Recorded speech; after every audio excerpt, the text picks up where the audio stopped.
Bienvenue, bonjour si vous nous rejoignez cet après-midi, rebonjour si vous étiez déjà là ce matin, c'est la REFNUM 2020, la REF numérique, nouvelle version, on va dire entièrement en ligne depuis ce matin, une belle illustration finalement de ce que permet aujourd'hui le numérique. Alors cet après-midi, eh bien, écoutez, les débats s'annoncent tout aussi passionnants que ce matin. Nous allons parler de 5G, nous allons parler d'intelligence artificielle, nous allons bien sûr rester sur ce thème du numérique dans le contexte environnemental. C'est le thème principal cette année de la REFNUM.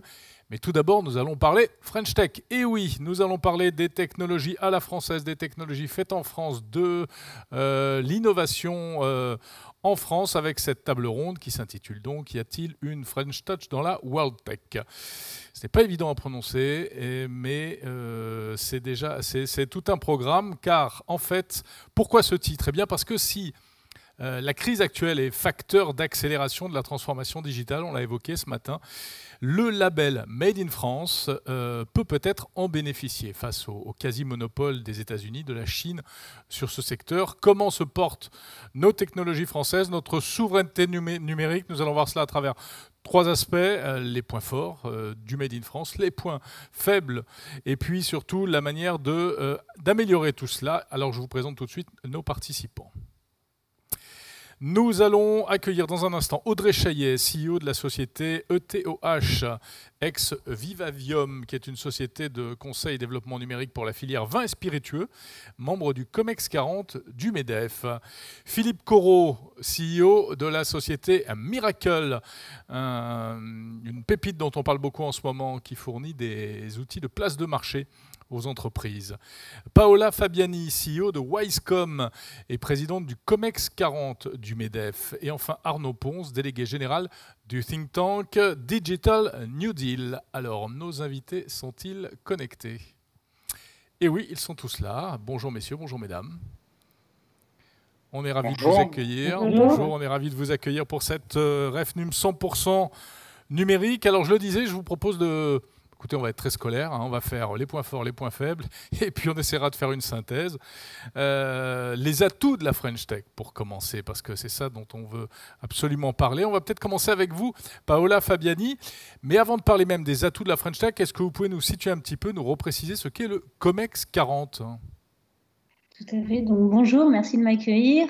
Alors, en deux mots, le COMEX 40 a été créé à l'initiative de Geoffroy Roux de Bézieux et Patrick Martin et mis en œuvre par Fabrice Le Sachet. C'est en fait la représentation des 40 et moins du MEDEF. Donc, c'est 45 membres, 23 femmes, 22 hommes, plus de 70% des secteurs d'activité représentés, plus de 80% des territoires. Et cet ensemble pour, au final, accomplir ces missions, trois missions principales. La première, créer des synergies et échanger avec différents organismes, des politiques, des grands patrons et des synergies intra-MEDEF, mais aussi à l'international. Deuxième, c'est être saisi ou s'auto-saisir sur des sujets d'actualité et finalement donner l'avis des dirigeants de moins de 40 ans. Et enfin et surtout, de challenger le MEDEF sur les enjeux sociaux et sociétaux. Et ici, typiquement l'actualité d'aujourd'hui, qui vont demain finalement toucher nos entreprises et venir apporter nos inputs et travailler sur des livrables concrets par rapport à différentes réflexions. Voilà en deux mots le COMEX 40. Très bien, merci. Alors parlons maintenant un peu plus précisément de votre entreprise, Wisecom. Wisecom, oui. C'est une société qui est spécialiste de la relation client dans le phygital. Le phygital, c'est presque le Graal maintenant, hein, du commerce, du e-commerce, du retail. C'est la meilleure manière. Comment marier le plus harmonieusement possible le numérique et le physique. Votre société, c'est un peu du Made in France du service finalement. Est-ce que c'est un label qui compte dans votre secteur d'être Made in France ?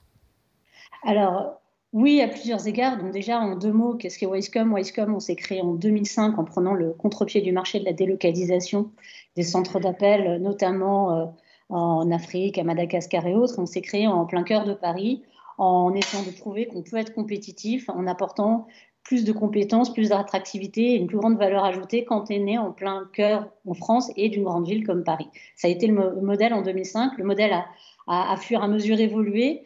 faut savoir que les centres d'appel sont vraiment à la croisée des chemins finalement entre l'industrie, le service et la technologie. On a souvent tendance à l'oublier. Il y a énormément d'intelligence artificielle maintenant, d'automatisation, ce qu'on voit à travers les bots, mais aussi tout ce qui est self-care, au cœur du centre d'appel, au cœur des services clients du quotidien. Et nous, on prône effectivement l'automatisation des tâches répétitives à travers la technologie pour finalement recentrer la valeur ajoutée de l'humain sur les actions essentielles et là où la marque va pouvoir en tirer le maximum de bénéfices. Alors, au fur et à mesure, nos activités ont évolué. Pour répondre à votre point, oui, le centre d'appel et le Figital a une vraie touche Made in France.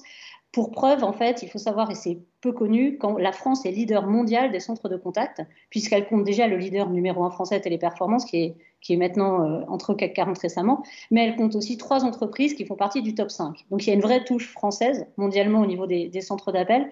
Et puis par ailleurs, on évolue de plus en plus, notamment, alors malheureusement, heureusement avec le Covid, avec cette logique de Figital. Le Figital, c'est quoi? C'est finalement transformer et accompagner finalement nos clients à la transformation de leur métier physique vers finalement une relation à distance. Et qui mieux que les centres de contact puissent faire finalement cette combinaison, c'est-à-dire à la fois garder les talents du métier, de l'expertise métier, mais les transposer vers une mise en œuvre beaucoup plus à distance, donc à travers tous les canaux qu'on connaît, qui sont le téléphone, le mail, le chat, mais aussi la visio demain. Donc, par exemple, ça peut être demain des conseillers beauté à distance, ça peut être des conseillers d'orientation en ligne, ça peut être des agents immobiliers à distance. Voilà. On peut imaginer tous ces métiers, mais même des vendeurs automobiles à distance, finalement, qui vont se transposer et qui vont évoluer.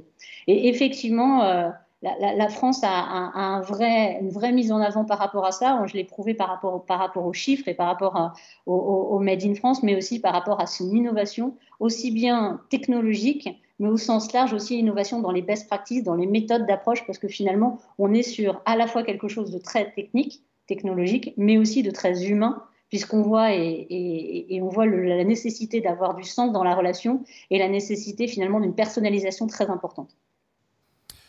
J'imagine que vous avez dû ressentir plus encore que d'autres secteurs l'effet Covid, non? Puisque on sait que le e-commerce quand même bénéficie du confinement, les technologies de communication, etc. Vous avez constaté ce phénomène aussi ou... Alors, on l'a constaté à deux niveaux. D'un côté, effectivement, il y a un certain nombre de domaines comme le tourisme, par exemple, qui est un de nos secteurs qui forcément, malheureusement, a décliné, comme on l'imagine, et y compris au niveau des services clients et des centres de contact. Mais parallèlement à ça, effectivement, le e-commerce est en train, parce que là, il avait déjà bien monté, mais là, il est vraiment en train de se démultiplier à l'approche des fêtes de Noël, pour deux raisons. La première, c'est qu'on suit finalement l'évolution du web, mais la seconde raison aussi, c'est que quand on met les populations dans un mode de confinement, le lien social est essentiel, et là, quelque part, on met en avant tout le savoir-faire, le savoir-être de l'humain dans ces modes opératoires et le besoin finalement d'avoir une communication. Mmh. Et alors la dimension environnementale, on va dire, comment est-ce que elle est prise en compte dans votre secteur? Est-ce que ce sont des technologies et une activité qui permet d'alléger un peu le poids environnemental des entreprises? Alors, elle est déjà prise en compte dans la logique de mobilité, puisque effectivement, là, avec le déploiement du télétravail, naturellement, il y a une réduction des transports et des temps de trajet, et donc forcément un impact notamment sur le carbone. Après, la logique environnementale, elle va être plus prise en compte à travers le déploiement de la RSE, ou appelé ECG aussi, c'est-à-dire que finalement, on va à travers nos métiers, nos entreprises, pouvoir porter un certain nombre à la fois de messages, à la fois de pratiques, mais aussi de déployer tout ce qui est responsabilité sociale et sociétale des entreprises, puisque nous, par exemple, les centres d'appel sont bien connus pour être sur des populations de tout type, contribuer notamment à l'intégration, contribuer à l'évolution, et puis contribuer aussi à la transformation, à la transition professionnelle. Donc, on a à la fois cet aspect très écologique qui est plus lié à la data et à la consommation et au transport, et de l'autre côté, on va avoir tout l'aspect social et sociétal qui est plus RSE, et qui là va être attrait finalement aux populations qu'on va former sur des nouveaux métiers, accompagner sur de nouveaux métiers, et sur lesquels on va déployer un certain nombre de solutions et de propositions qui vont contribuer à la RSE. Très bien. Alors, Paola Fabiani, vous restez avec nous. Hein, si ça vous ennuie pas, vous restez connecté avec nous. Je vous rappelle à vous qui nous regardez que vous pouvez intervenir, poser des questions, bien sûr. Vous allez sur num.laref.org et vous pouvez nous poser des questions par écrit. Et je m'en ferai évidemment votre intermédiaire auprès de nos intervenants. On va s'intéresser à un autre secteur maintenant. C'est celui du vin avec ETOH, qui est donc, je l'ai dit, une société de conseil et de développement numérique pour spécifiquement la filière vin et spiritueux. Audrey Chaillot, dans votre secteur, il y avait, je crois jusqu'à présent, une forte domination anglo-saxonne. Et donc là aussi, vous essayez de faire une place à la French Tech. Oui, tout à fait. Bonjour, merci de m'accueillir. Donc, ETO, qui veut dire, en fait, c'est l'acronyme pour éthanol, s'est développé en 2017 en Bourgogne. Et en fait, nous venons avec mon associé du secteur du vin et nous avons pris conscience que la transformation digitale était assez lente, peinait à finalement se développer dans le secteur vitivinicole français et qu'à l'inverse, dans ces pays qu'on appelle les pays du Nouveau Monde, notamment aux États-Unis, en Australie et même en Afrique du Sud, elle était en pleine effervescence. Et ce qu'on voyait également, c'est que cette transformation digitale était en train de changer la façon dont on présente, dont on parle du vin et la façon dont on pense et on vend le vin. Nous sommes nés dans un secteur où les appellations d'origine contrôlée sont très importantes. On va même jusqu'à bien segmenter et différencier une parcelle à une autre en Bourgogne. Et on se rend compte que nos homologues américains ou australiens n'ont pas la même vision du terroir, n'ont pas la même vision du vin. Et notre crainte, c'était que si on laissait faire, finalement, cette transformation digitale allait finalement apporter aussi un changement dans la vision de la communication et avait finalement un côté soft power qui nous faisait peur. Également, ce qu'on voyait, c'est que toutes les entreprises qui faisaient le cadre de la transformation digitale performaient aux États-Unis, en Californie, notamment le click and collect, les ventes digital où finalement on achète en ligne, puis après on va déguster sur place, etc., apportent une certaine performance économique qu'on ne retrouve pas forcément en France. Et donc pour nous, c'était évident qu'il fallait accompagner les acteurs de la transformation digitale en France et les accompagner vers ce nouveau chantier. Donc aujourd'hui, Eto a 3 métiers. Métier de conseil, conseiller sur finalement quelles sont les solutions, quels sont les chantiers à mettre en œuvre en fonction de la typologie de l'entreprise. Deuxième métier, éditeur de logiciels, puisqu'on édite également nos propres logiciels. Et enfin, un troisième métier qui est un petit peu un métier de SS2I, puisque nous réalisons également des logiciels sur mesure pour des gros acteurs. Voilà. Et alors, comment réagit votre filière? Est-ce qu'ils sont finalement, ils voient un intérêt à traiter avec une entreprise française comme la vôtre, sachant que, comme je le disais, il y avait plutôt jusqu'à présent une influence anglo-saxonne.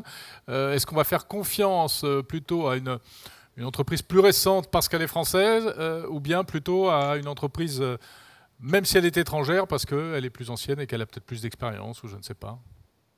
On va dire que la réponse est entre les deux. Alors, évidemment, le côté jeune pousse fait peur aux gros acteurs. À d'autres, justement, ils voient un petit peu cette nouvelle façon de penser et d'aborder le marché, la transformation digitale, et donc de penser d'abord à leurs objectifs, leur façon de faire, et non pas de leur imposer une solution.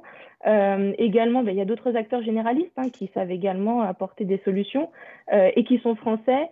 Malgré tout, la proximité dans le secteur vitivinicole est importante à tout niveau. Et donc, le fait d'être français, voire même le fait, j'ai envie de dire parfois, d'être bordelais, bourguignon ou d'être alsacien fait qu'on a une certaine confiance. Donc, c'est un secteur qui a les pieds dans ses racines et qui aime le Made in France parce que pour eux, c'est indispensable et c'est un signe de confiance. Très bien, merci. Alors, votre société s'appelle Eto, pardon, j'avais mal prononcé au départ. Ouais. Alors, autre secteur encore, c'est celui des places de marché. On est en ligne avec Philippe Corot. Bonjour. Bonjour. accueillir. Vous êtes donc le responsable de la société Miracle, CEO de Miracle. Miracle, dont on a pas mal parlé ces derniers temps, hein, parce que vous avez fait des miracles. Vous avez réalisé la plus grosse levée de fonds de la French Tech, 300 millions de dollars, ce qui établit aujourd'hui votre capitalisation à 1,5 milliard d'euros, c'est ça? Oui, tout à fait. Ouais. C'est exactement ça. Bravo. Alors, vous êtes fournisseur d'outils de Merci. marketplace pour de grands noms. Alors, on peut citer Accor, Fnac Darty, Carrefour, Intermarché, etc. Comment expliquez-vous ce succès? Alors, Miracle, c'est l'alliance d'un savoir-faire technique et d'un savoir-faire métier, qui est le fruit du parcours de mon associé Adrien Nussenbaum, cofondateur, et moi-même. Et nous avons inventé un nouveau métier, puisque ce métier de fournir une solution logicielle de marketplace n'existait pas à l'époque où on a créé Miracle en 2012. Donc, ça nous a permis de prendre de l'avance. On était assez tôt conscients de l'impact colossal qu'allaient avoir les plateformes et les marketplaces sur, sur toutes les industries, à commencer par le retail, évidemment, parce que ça a commencé par là. Et donc, nous avons assez tôt pu démarrer, prendre de l'avance et aussi nous imposer à l'international, parce qu'aujourd'hui, on est leader mondial de notre secteur. Précisez un petit peu en quoi ça consiste, des outils de place de marché. Oui, alors en fait, une plateforme ou une marketplace, donc c'est un business model qui consiste à mettre en relation des acheteurs et des vendeurs de produits ou de services. Donc l'exemple qui vient en tête très régulièrement à tout le monde, c'est sur les plus grosses places de marché de produits au monde, c'est Amazon ou Alibaba, où en fait, quand vous allez sur Amazon, vous pouvez acheter des produits qui sont vendus par Amazon directement ou par des vendeurs partenaires d'Amazon. Et à ce moment-là, Amazon vous met en relation avec le vendeur et prend une commission sur la vente. C'est le modèle de place de marché. Après, on peut trouver aussi ce modèle dans le service, comme par exemple Airbnb ou Uber sont aussi des places de marché ou des plateformes fameuses, puisque quand vous allez donc sur Amazon, vous pouvez acheter des produits. Il y a 500 millions de produits disponibles sur Amazon, il n'y en a que 2 millions qui sont vendus directement par Amazon. Sur Uber, je crois qu'il y a 2 millions de chauffeurs, mais il n'y en a aucun qui sont salariés ou les voitures n'appartiennent pas à Uber. Ils font juste de la mise en relation. Et Airbnb, c'est pareil. Vous pouvez, il y a des millions de chambres disponibles sur Airbnb, plus que dans les 4 plus grands groupes hôteliers mondiaux, et aucune n'appartiennent directement à Airbnb. Donc, ces métiers de plateforme sont des métiers de mise en relation entre des acheteurs et des vendeurs. Ça repose essentiellement sur une technologie, ce que met Uber, Airbnb, Amazon ou l'ensemble de nos clients. Vous avez parlé de Carrefour, Intermarché, Darty, Maison du Monde, dont on vient de lancer la marketplace aujourd'hui. Donc, ce qui met en relation les acheteurs et les vendeurs, c'est une technologie, ça repose sur une plateforme et nous fournissons cette plateforme technologique à nos clients. Nous les accompagnons aussi dans ce métier qui est souvent un nouveau métier pour nos clients et c'est ça qui fait notre spécificité. Alors, vous parliez d'Uber ou d'Airbnb. Malgré tout, ce sont des modèles qui sont assez attaqués et qui sont... il n'est pas impossible qu'ils se transforment même un peu dans les années à venir, notamment sur le salariat des chauffeurs, etc. Mais bon, ça, c'est un autre sujet. La question que je voulais vous poser, c'est est-ce que vous... Oui, pardon. Ce qu'ont démontré quand même Amazon, Uber, Airbnb, Alibaba, sont des sociétés qui, pour la plupart, n'existaient pas il y a 20 ans et qui aujourd'hui sont des leaders mondiaux et sont devenus des géants et parmi les plus grosses entreprises, non pas seulement des secteurs des technologies, mais de l'ensemble des secteurs. Bien sûr, oui. Ça montre la force de ces modèles et la croissance rapide qu'ils permettent d'avoir. Tout à fait. Alors, est-ce que vous estimez avoir une spécificité française qui expliquerait notamment votre succès? Alors, je pense qu'il y a un certain nombre de spécificités françaises. On a des forces la force en France, notamment notre capacité à trouver des ingénieurs, ce qui est très difficile dans beaucoup de pays. La France a des ingénieurs de grande qualité. On a un vrai savoir-faire dans ce domaine. Donc ça, c'est une spécificité française. Après, il est vrai aussi qu'on a en France un certain nombre de subventions à l'innovation, il y a, et c'est encore plus fort depuis 2-3 ans, un environnement et un contexte favorable à l'émergence de sociétés technologiques. Donc oui, il y a des spécificités françaises, il y a un savoir-faire français, il y a un contexte économique aussi favorable à l'émergence d'entreprises comme la nôtre. Le contexte en question, c'est quoi? Parce qu'on entend plutôt le son de cloche inverse en général. Non, non. D'abord, c'est pas vrai. Vous le savez, il y a des subventions à l'innovation, il y a le CIR, le CEI, il y a un certain nombre d'aides. Il y a beaucoup d'aides quand on veut lancer une start-up en France. C'est pas le cas dans tous les pays. Euh, Encore une fois, évidemment, les ingénieurs, comme dans tous les pays du monde, sont une ressource rare. Les ingénieurs de qualité sont une ressource rare, mais on en a quand même beaucoup en France. Donc non, et je vois pas quels sont les sons de cloche négatifs. Il y a toujours des choses à améliorer. En France, on a un code du travail qui est peut-être pas toujours adapté à l'agilité nécessaire aux entreprises de technologie, pas toujours au remote. On voit même aujourd'hui le télétravail forcé. Donc on est tous en télétravail. Si on suivait le code du travail rigoureusement à la lettre, je pense qu'on ne pourrait pas le faire de cette manière-là. Donc je pense il y a évidemment des axes d'amélioration, mais globalement, on bénéficie quand même d'un environnement favorable.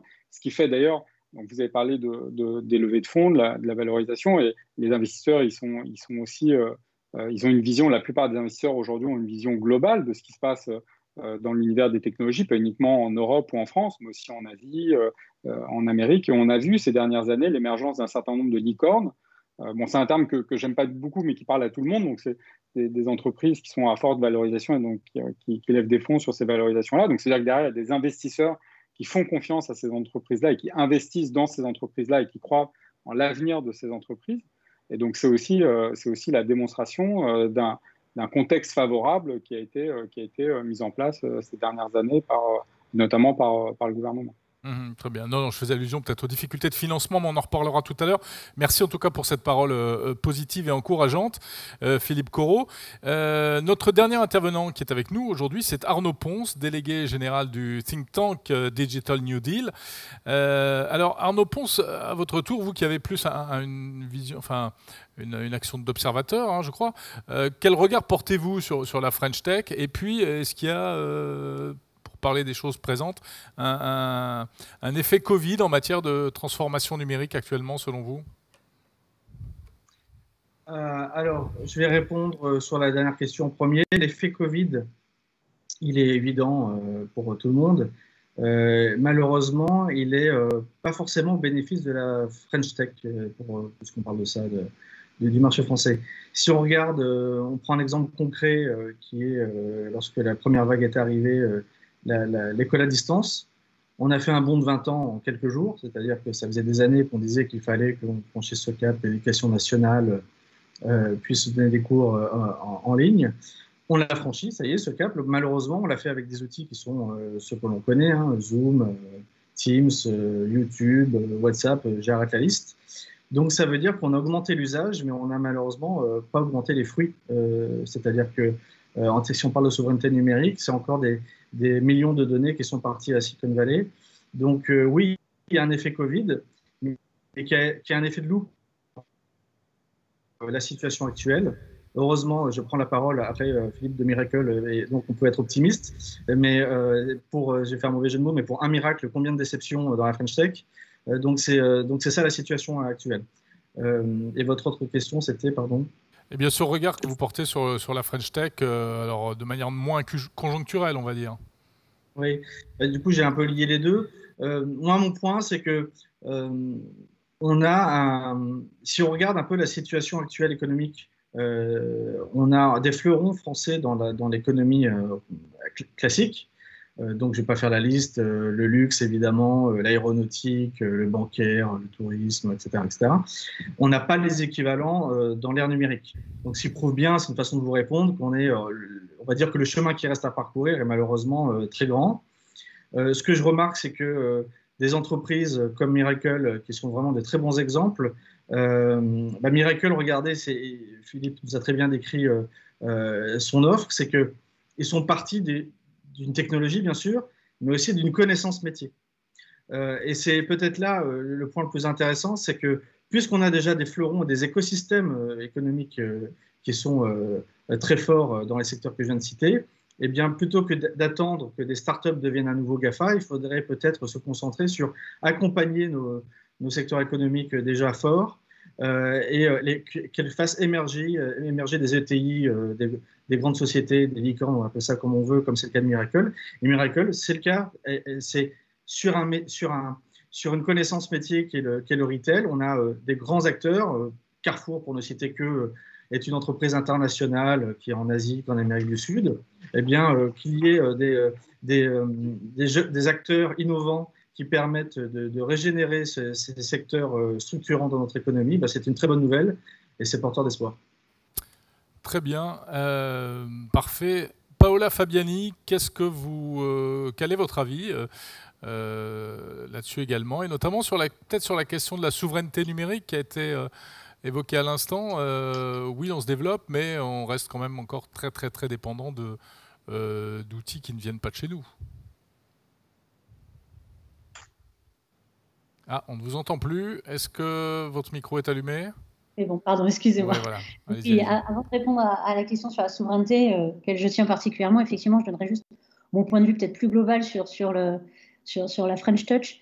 Je pense qu'effectivement, on a de très bons points forts que vont être finalement la capacité de création qu'on a de tout temps. Hein. De tout temps, la France a été très, très forte dans l'innovation, la recherche. On a souvent tendance à oublier qu'on a été les premiers, notamment la carte à puce pour la cité, premier ordinateur, les frères Lumière. On a toujours été très fort dans l'innovation. Donc, on a une vraie force et un vrai point fort par rapport à ça, une vraie créativité. Je crois qu'on est le 3e pays en termes de brevets. Par contre, je crois qu'on est le 17e en innovation.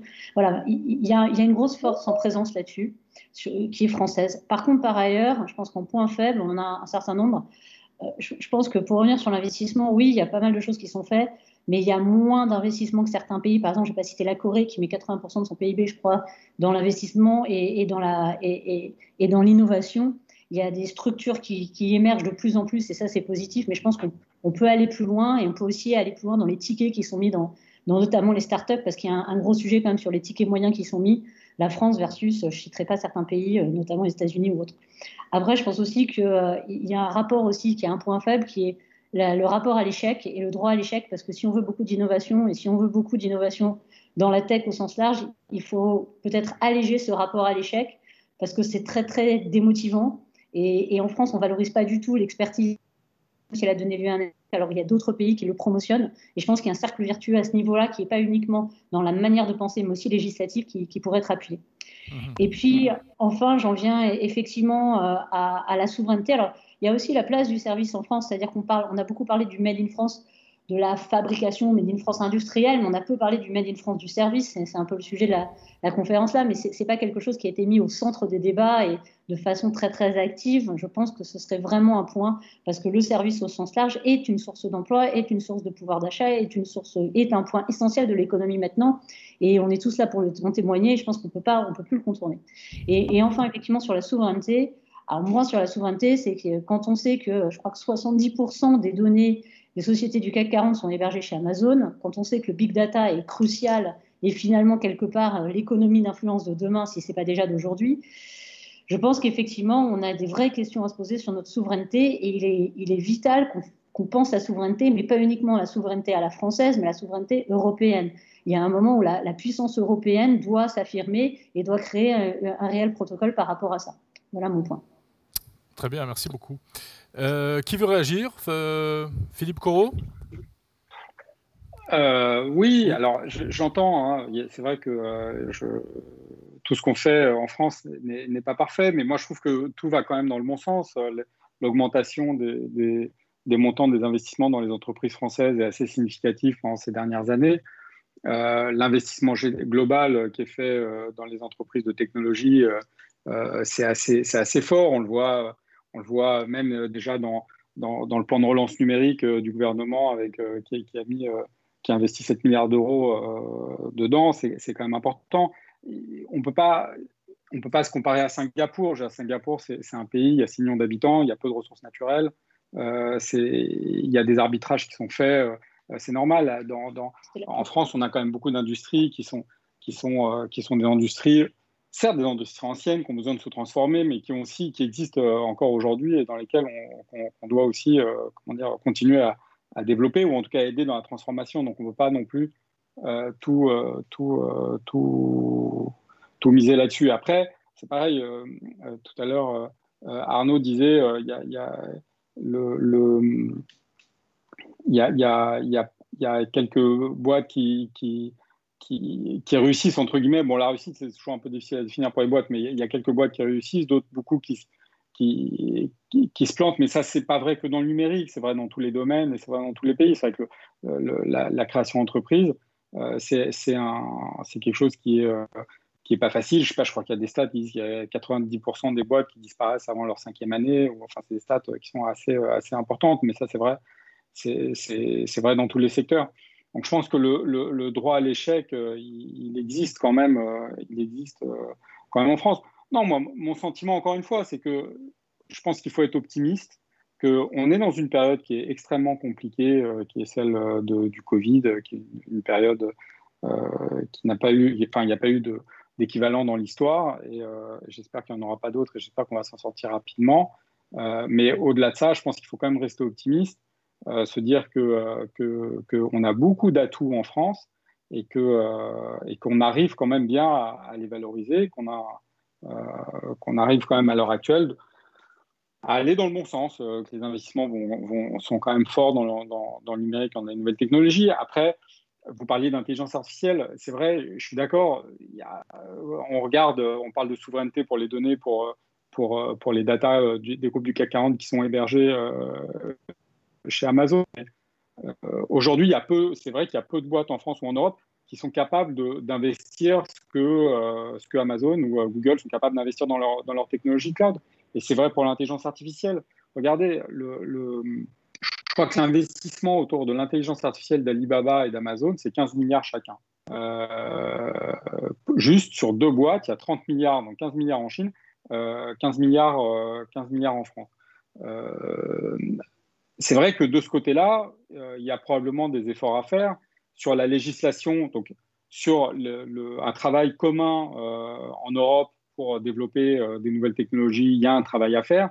Sur un travail de législation, je parle du Code du travail, il y en a d'autres. C'est vrai qu'on est assez contraint par la RGPD. Vous parliez des données. La RGPD, c'est quand même beaucoup de contraintes.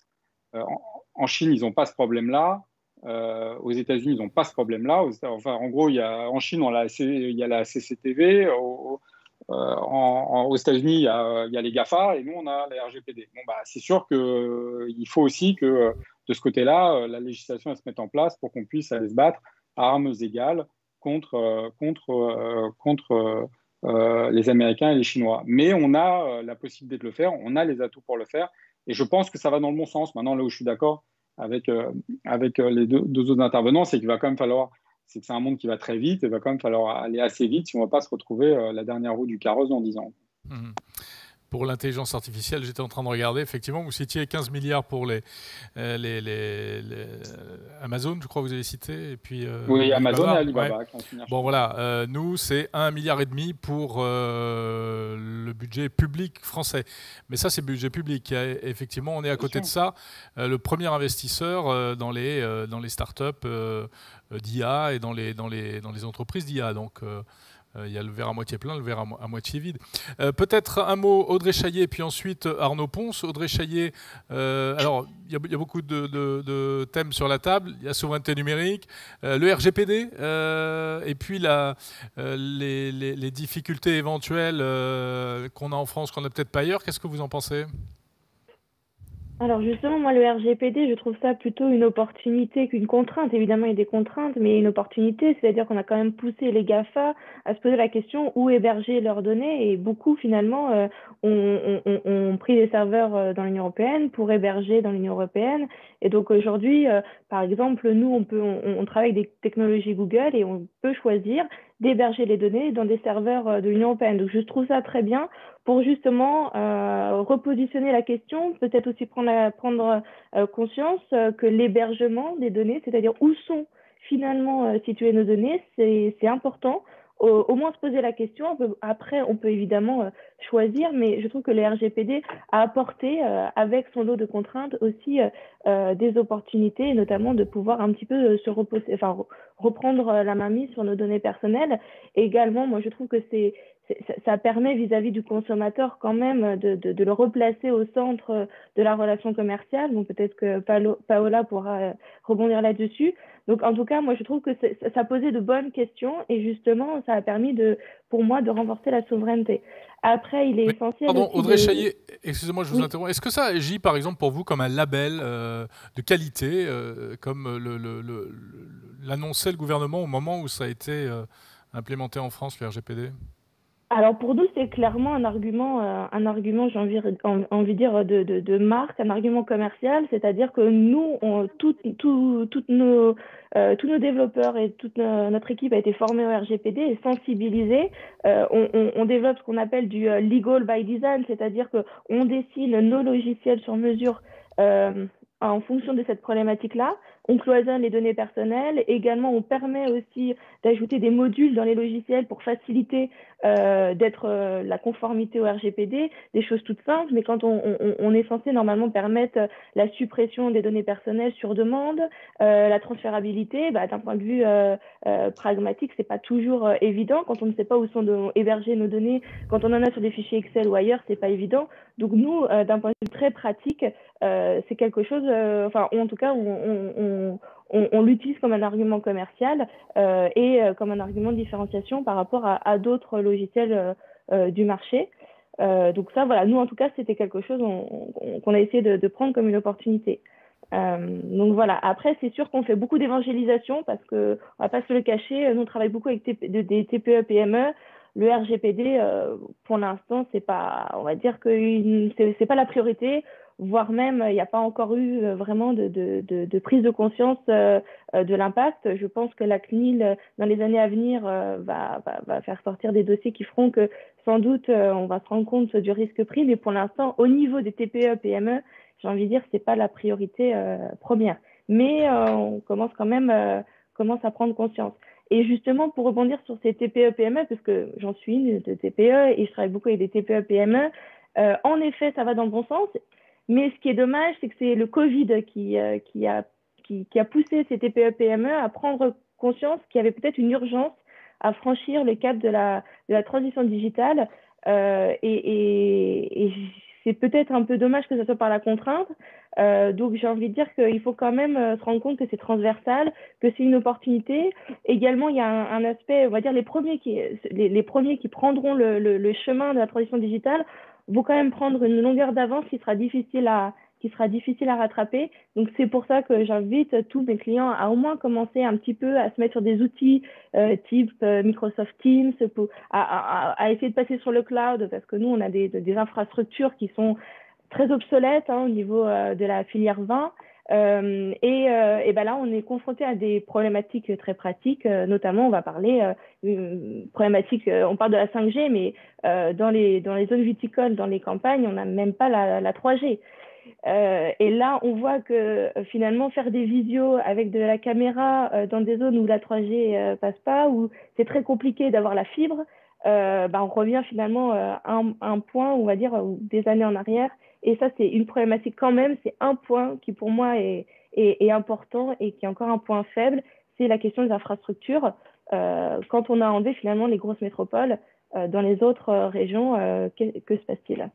Oui, bien sûr. Oui, la question de l'aménagement numérique du territoire, on en parlait ce matin justement.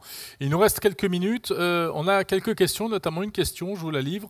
Madame van der Leyen, c'est-à-dire donc la commissaire européenne, a fait de la souveraineté numérique un axe majeur. Avez-vous confiance dans cette démarche ? Peut-être Arnaud Pons, vous voulez répondre peut-être ? En plus, l'Europe doit encore... Oui, ça Pardon ? Donc, je peux reformuler la question, parce que ça J'ai un peu Ah, de pardon, connexion. excusez-moi. Vous pouvez reformuler Question en fait, la question concerne la souveraineté numérique pour savoir si le fait que l'Europe se saisisse de cette question, selon vous, est positif. Est-ce qu'on peut espérer des choses concrètes? J'ajoute que, si je ne m'abuse, début décembre, il va y avoir un événement et un texte européen très important, qui est le Digital Services Act, qui va être livré, voilà, qui va essayer de repositionner un peu l'Europe par rapport aux GAFA. C'est important pour vous, ça? Oui, on a d'ailleurs participé au Digital Services Act, on a fait des propositions au nom du think tank. Oui, il y a aujourd'hui une vraie volonté politique à l'Union européenne. Il y a Van der Leyen, vous venez de les citer. On peut parler aussi de Thierry Breton, qui est excessivement actif sur le sujet, très volontaire. Il y a un alignement des planètes aujourd'hui qui se fait entre la Commission européenne, en France, Bruno Le Maire, Cédric O. Il y a un vrai volontarisme sur cette question-là. On est sorti de l'ère de la naïveté. On peut remercier le président sortant Trump, quelque part, d'avoir accéléré les choses. C'est-à-dire qu'il y avait un amour un peu aveugle des Américains. Et l'arrivée du RGPD a permis, parce qu'on parlait du RGPD, de bousculer les choses. C'est-à-dire que l'Europe a imposé sa vision. Les États-Unis ont dû se positionner. Ils ont assez mal réagi avec le Cloud Act de Trump qui a montré qu'il voulait récupérer les données où qu'elles soient, même à l'étranger. Ça a permis à beaucoup d'entreprises de comprendre les enjeux de la propriété de ces données et qu'elles pouvaient les perdre à tout moment, que les Américains pouvaient s'en servir en tant qu'intelligence économique. Donc tout ça a permis à ce que l'Union européenne accélère dans sa volonté de réguler, dans sa volonté d'être plus offensive d'un point de vue politique. Et là, on rentre dans une nouvelle phase qui est pour moi pleine d'espoir. Très bien, merci. Peut-être un dernier mot qui veut intervenir? Paola Fabiani? Il nous reste 1 minute. Non, bah, rapidement, je vais reprendre un peu effectivement ce que tout le monde a dit. Je pense qu'il y a du positif. Je pense qu'on peut aller plus loin dans cette logique. On peut aller plus vite. Je pense qu'il y a une vraie notion de délai. Vous l'avez cité, je pense que Philippe l'a cité, Hermé aussi. Et effectivement, tout va beaucoup plus vite. Le Covid a accéléré. C'est une transformation. Et cette transformation, comme l'a dit Audrey, ne doit pas uniquement toucher les grands groupes ou les ETI et certaines startups, mais aussi tout le tissu économique français. Et je pense qu'effectivement, il y a un certain nombre de moyens qui sont mis en œuvre, mais la prise de conscience est quand même le meilleur moyen de la mise en œuvre. Et je pense qu'il y a une vraie prise de conscience à avoir de la part de l'ensemble des écosystèmes et de l'ensemble des dirigeants. Après, je reviendrai quand même sur cette question de souveraineté numérique. Il faut que l'Europe se saisisse encore plus du dossier, aille vite, parce qu'effectivement, il y a quand même une pression majeure, et on parlait du Patriot Act typiquement, et effectivement, il ne faudrait pas qu'on soit sur le banc des derniers, quoi. Voilà. Très bien.